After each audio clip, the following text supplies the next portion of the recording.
नमस्ते दोस्तों, मैं हूं प्रदीप और आपका स्वागत करता हूं मेरे चैनल प्रदीप फाइनेंस ज्ञान पर। दोस्तों, हमने अपने पिछले वीडियो में बात की थी वित्तीय साक्षरता के बारे में, जिसमें एक मुख्य मुद्दा था बचत करने का, कि बचत कैसे करें। और आज मैं उसी टॉपिक पर एडवांस वीडियो लेकर आया हूं, जिसमें मैं आपको ये बताऊंगा कि बचत कैसे करना है। आपके मन में ख्याल आता होगा पैसा बचाना है, लेकिन बचाया तो बचाएं कैसे। जितना भी पैसा आता है, जो भी हम पैसा लेके आते हैं, सैलरी से लाएं या बिजनेस से लेके आए, लेकिन वो पैसा पूरा खर्च हो जाए, बचता ही नहीं है। तो हम बचाएं तो बचाएं कैसे। तो ये वीडियो आपके लिए ही है और आप सही जगह पर हो। वीडियो के अंत तक आपको ये समझ आ जाएगा कि पैसा बचाना कैसे है और कहाँ पर उसे इन्वेस्ट करना है। तो पैसा बचाने के लिए आपको ये समझना पड़ेगा कि आपको पैसे को सबसे पहले तो बांटना है। पैसा जब आपके हाथ में आए तो सबसे पहले उस पैसे को आपको बांटना पड़ेगा। कितने हिस्सों में? दुनिया में और भारत में भी 50, 30 और 20 का नियम चलता है पैसे को बांटने के लिए, बचाने के लिए। लेकिन मैं इसको आपके लिए जो है, ताकि आपके लिए ज़्यादा बेहतर हो, इससे मैंने थोड़ा सा चेंज किया है। हम यहाँ पर लागू करेंगे 50, 20 और 30 का नियम। ठीक है दोस्तों, यहाँ पर हम लागू करेंगे 50, 20 और 30 का नियम। ये नियम क्या है? तो ये नियम आपको समझना है इस प्रकार से। देखिए, सबसे पहले आपको जब इनकम आपके पास आए, या फिर आपकी सैलरी आए, या आप बिजनेस से जो पैसा निकालते हैं, उसमें आपको हिसाब रखना पड़ेगा। तो पहला जो 50% हिस्सा रहेगा, वो आपको आपकी ज़रूरतों के लिए इस्तेमाल करना है। यानी कि अगर मान लो आपकी सैलरी 10,000 रुपये है, तो आपको उसमें से पहले तो 5,000 रुपये निकाल देने हैं, जो आपके ज़रूरतों के लिए आएगा। ऐसी ज़रूरतें जिसको आप टाल नहीं सकते, जिसके बिना आपका काम नहीं चल सकता। इसमें क्या क्या आएगा? इसमें जैसे कि घर का आपका राशन आ गया, मकान का किराया आ गया, बिजली आ गया, पानी आ गया, इनका जो किराया टैक्स आएगा वो आएगा, घर का टैक्स हो गया। इसके अलावा बच्चों की स्कूल की फीस हो गई। अगर कोई पुरानी ईएमआई चल रही है किसी लोन की, तो उसका भुगतान करना हो गया। तो ये सारी चीज़ें जो जरूरी चीज़ें हैं, इसको हम टाल नहीं सकते। तो ये आपको करना है किसमें? इस 50% हिस्से में से। यानी कि 5,000 में आपको इसको निपटाना है। आपकी सैलरी अगर 20,000 रुपये है, तो 10,000 रुपये आप इसमें से इन कामों के लिए आप निकाल सकते हैं। तो इस प्रकार से आपको ये सारी चीज़ें चलेंगी इसमें। कभी कभी क्या होता है, कुछ कुछ दवाइयाँ आपको हमेशा लेनी पड़ती है, जैसे बीपी की, शुगर की दवाई। घर के माता पिता को, आपको अगर ज़रूरत है तो आप लेते हैं, तो लगातार आपको लेते रहना पड़ता है। तो वो भी आपकी आवश्यक ज़रूरतों में आता है, वो भी 50% हिस्से में कवर होगा। इसके बाद आता है दूसरा हिस्सा, क्या? 20% हिस्सा। यानी कि आपको बाकी 20% हिस्सा, यानी कि जैसे आपकी सैलरी 10,000 रुपये है, 5 तो आपने वहाँ निकाल दिए, 20% मतलब 2,000 रुपये। और आपकी सैलरी 20,000 है, तो 4,000 रुपये आपको कहाँ निकालने हैं? इस काम के लिए। वो क्या है? मनोरंजन और शौक। देखिए, हर व्यक्ति को पैसा बचाना है और भविष्य के लिए सुरक्षित तो करना है, लेकिन इसके चक्कर में आज आपकी वर्तमान की ज़िंदगी खराब ना हो, और वर्तमान को आप अगर कंजूस की तरह बिताएंगे, तो भविष्य में पैसा जोड़ने का कोई मतलब नहीं है। देखिए, वर्तमान की ज़िंदगी भी आपकी ज़िंदगी है, और इस समय को आपको व्यर्थ नहीं होने देना है। इस समय को भी आपको अच्छे से बिताना है। तो वर्तमान को खराब करके भविष्य को अच्छा नहीं बनाना, बल्कि वर्तमान को भी अच्छे से जीना है, सारी सुख सुविधाओं के साथ जीना है, परिवार को भी खुशियां देना है। इसलिए वर्तमान की खुशियों को भी आपको ध्यान में रखना है, और उसके लिए आपको 20% पैसा खर्च करना है। जैसे 20,000 की सैलरी है, तो 4,000 रुपये आप इसके लिए निकाल लीजिए। जैसे घूमने के लिए चले गए, जम्मू कश्मीर घूमने जाना है, 2-3 महीने का पैसा इकट्ठा कीजिए, जम्मू कश्मीर घूम के आइए, बच्चों को फिल्म दिखा के ले आइए, पत्नी के लिए साड़ी ले आइए, मम्मी ये पापा के लिए, उनके लिए कुछ कपड़े लेके आ जाइए, उनको भी कभी खिलाइए पिलाइए, घुमाइए, खाना पीना, बाहर खाना खिलाने कभी ले जाइए।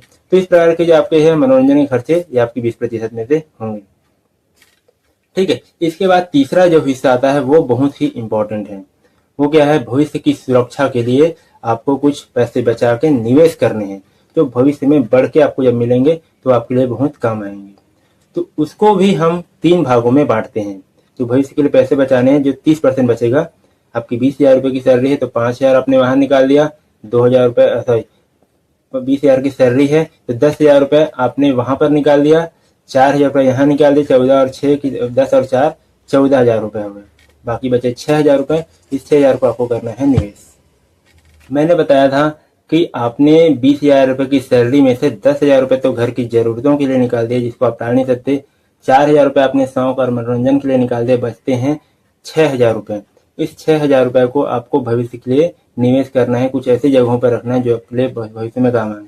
इसको हम बांटते हैं 3 भागों में। पहला होता है इमरजेंसी फंड, यानी कि ये वो फंड है, ये वो पैसा है जिसको आप इस 30% में से, यानी कि 6,000 में से कुछ पैसे अलग करके आप रखेंगे, जो कि आपको आकस्मिक आने वाली जरूरतों पर काम आएंगे। जैसे कि मान लो बीमारी में कभी बीमार हो गए तो उसमें जो अचानक खर्चा लग जाता है वो, कभी मान लो जहाँ पर आप काम करते हैं वहाँ पर हड़ताल हो गई तो काम आपका बंद है, या नौकरी छूट गई, किसी प्रकार की चीजें हो जाती है जो अचानक हो जाती हैं, तो उस समय ये आपका काम आएगा, ये आपका उस समय सहारा बनेगा।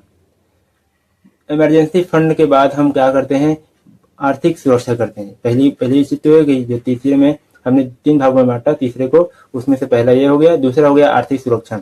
देखिए, आज आप हैं, आज आप सुरक्षित हैं और काम पर जा रहे हैं, पैसा कमा के लेके घर आ रहे हैं, घर की जरूरतों को पूरा कर रहे हैं, परिवार का पालन पोषण कर रहे हैं।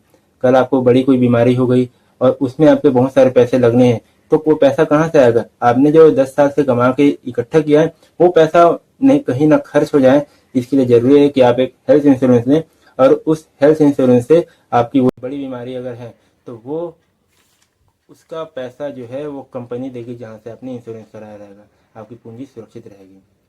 दूसरा होता है एक लाइफ इंश्योरेंस आप ले सकते हैं, जो कि घर का अर्निंग मेंबर होता है, जो कमाने वाला होता है, उसको एक लाइफ इंश्योरेंस। और लाइफ इंश्योरेंस में भी टर्म इंश्योरेंस आपको लेना है। महीने का 700 से 800 रुपये या 900 रुपये आप महीने का देंगे, 1 करोड़ रुपये का टर्म इंश्योरेंस मिलेगा। अमाउंट कम करना है, 50 लाख का करना है तो महीने का 400 से 500 रुपये महीने का दीजिए और 50 लाख का इंश्योरेंस लीजिए।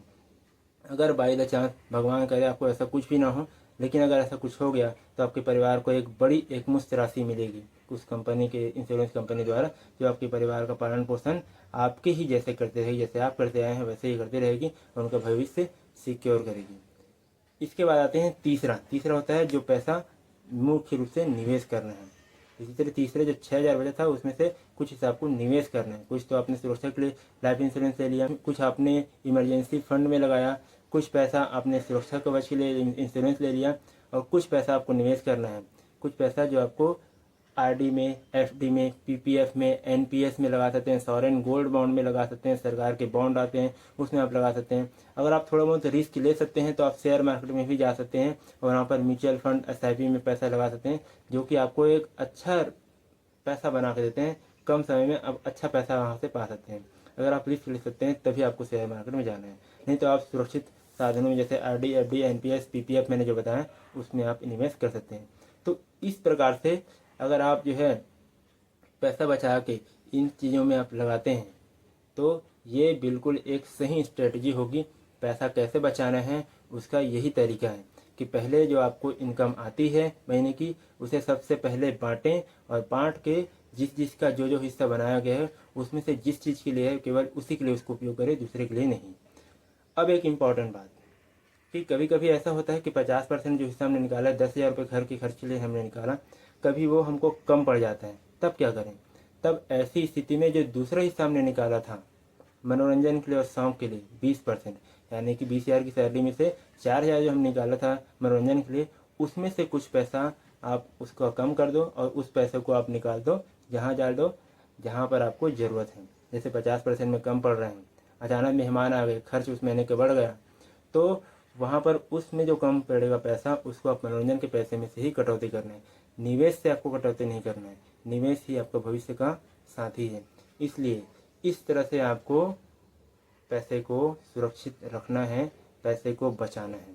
तो धन्यवाद इस वीडियो को देखने के लिए और अंत तक बने रहने के लिए। तो इसी प्रकार की आगे की और जानकारी के लिए मेरे चैनल के साथ बने रहिए और पैसे की हर एक पहलू को आप जानते रहिए। धन्यवाद।